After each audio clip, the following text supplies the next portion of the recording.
The postman is at the door. Are you listening? God is speaking. Are we listening? Many of us run from God. We know He is calling us to a higher place and to His purpose. Yet we run. We have our own plans.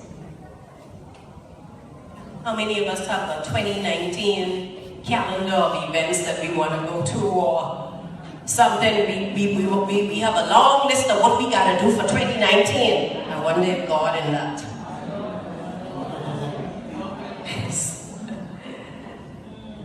We have many Jonas in the room. This is what the Spirit of God say. Plenty Jonas in this room. You know, Jonah ran. He ran. God told him to go to Tarshish. What he did, he ran. He was tired of those people in Nineveh. He said, okay. So we have many Jonas. I want to say it's not about you. It's not about you. It's about what He wants. So I want to say there are many other plans of a man's heart, but God's purpose will prevail. His purpose prevails. So again, as I said, we're dreamers.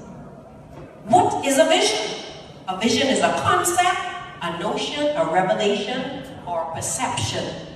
Sometimes you may fall asleep, take a little cat nap. Wait, I saw something. We call it an experienced day vision.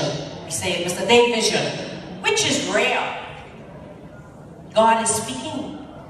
Are we listening?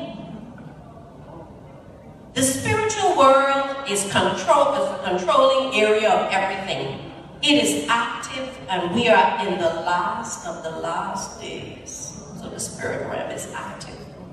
The warfare continues daily. Again, I say, don't take your dreams lightly. It is a guide to your future. If God wants to take you somewhere, God is going to show you where He wants you to go. Hear me? It may take a year, it may take 2 years, but He's showing you ahead where He wants you to go, what He wants you to do. He gives you instructions. And so, I want to say in here, you as intercessors, you ought to have a little journal. You have to journal. You have to write it down, what God told you to do.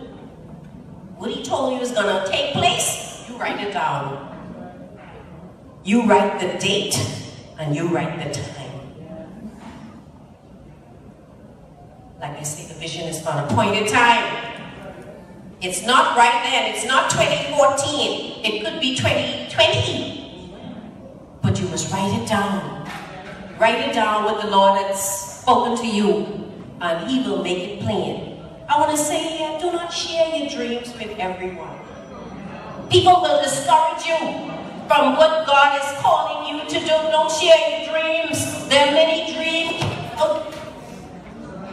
The Tobias, the Sanballats are waiting to discourage you, Pastor God, from what God is telling you to do. Oh, you can't do that. I think somebody just said it. You can't do it. Oh, that's been like that for 40 years. That's been like that for 50 years. It was never done before, Sherry. So you can't do it. What make you believe you could do that? Help us, Father. You can't do this. You can't do that. Oh, they only wear blue uniforms. You can't change the uniforms to yellow, Cynthia. You just reach here. Why are you trying to change the school uniform? That's been like that for so long. Oh, they wear those shirts with the ties for so long. You want to wear a golf shirt? You want to put the children in a golf shirt? They're supposed to wear neckties. But God tells you that's what He wants. You went in that business house, and the business house been doing something like that for 40 years? No, that can't be changed. Help us. I am reminded of Joseph, who saw dreams of what was going to happen to him. And he shared it with his brothers. Well, just maybe if Joseph didn't tell his brothers the dream, they would have not sold him into slavery. Maybe it wouldn't have happened. He would have not gone through all the 13 years of waiting and all that hardship that he went through. But on the other hand, God takes us through some processes that helps to form and to shape us.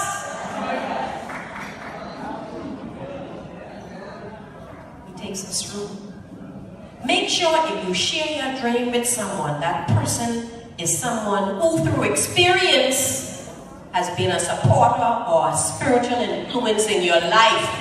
Don't go sharing your dream with that carnal person but sitting next to you, what really don't have a relationship with God, but you sharing it. You divulge in everything. The word of God says, cast not your pearl before the swine. There are dream killers out there. And they will sap you, they will beat you right down. So sometimes you need to learn how to zip up your mouth. We talk everything. We want to be above in the conversation, we want to say everything. Oh, she in the know. Be careful. Be careful. Giftings.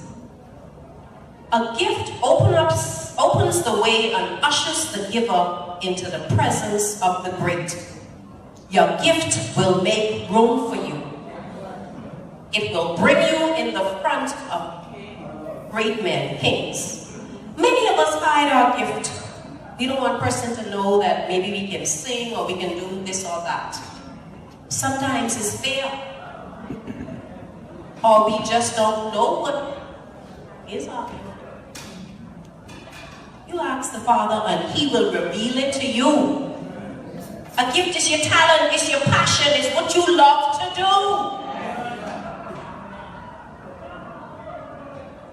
Many gifts lie dormant in our churches, sadly. They've not been tapped into. Some persons just rather sit on the gift. Just sit there. I just want to go in and out every Sunday. That's it. I have nothing to offer. I just want to. No. Everyone has a gift. There is something for you to do in the body of Christ. If it's ushering, if it's just being an adjutant, being on the pulpit, just standing there helping the pastor, but it's something for you to do.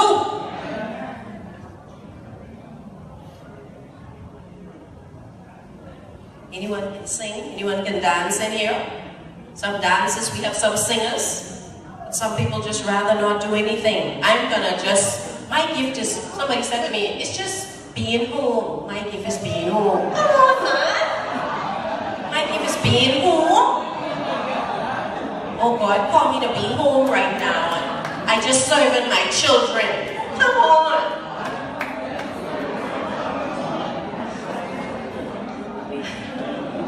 I'm reminded of a vision I had a few years back, where I was in a particular church and there were some gifts piled up on the benches and they started to fall off.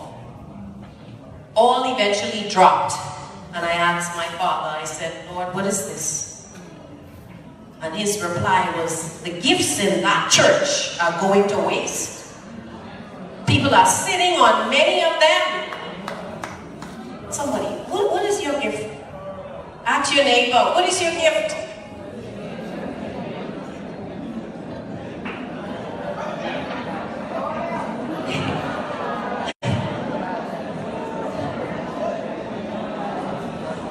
The world awaits you with that gift. The world is waiting for you. It is precious. It is precious. I'm reminded of the man with the talent in Matthew chapter 25 who hid his portion. God took it and gave it to another person. Somebody else took it. But you hide it. You're hiding it. Use what you have. God told Moses, look in your hands. What do you see? I see a rod. He said, use it. Hallelujah. Use the rod. Use what He has given to you. Your gift is cooking. If you can cook, go cook. Be feeding some sick people.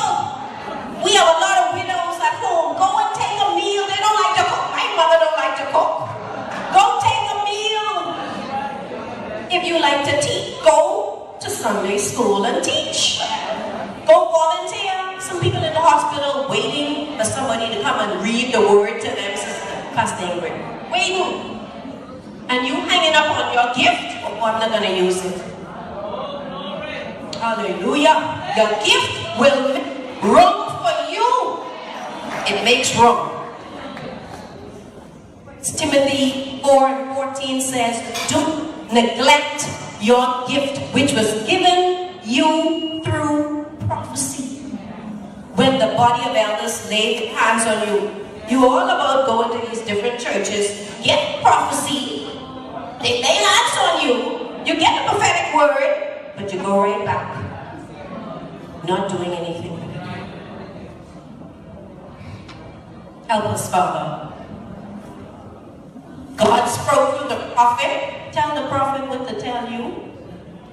Sister, tell her. You got the, oh, I need confirmation. How many confirmations you need? How many confirmations you need for the gift? And we still neglect it. 1 Corinthians 12 says, and there are diversities of operation, but it is the same God, which worketh in all.